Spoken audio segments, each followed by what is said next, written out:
What adjustment techniques do you use, and are all patients treated the same?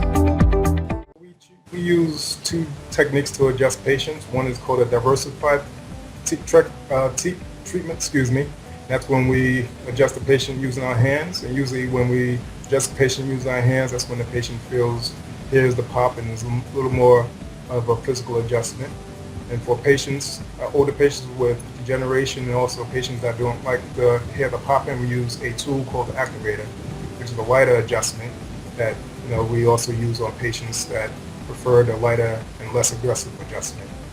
And that also plays into how we treat each individual patient. Every patient prefer to be treated differently, and every patient have a specific condition that needs to be treated differently. So based on our evaluation, we will determine the route we take in treating the patient. So every patient has a different approach to being treated and have a different treatment plan.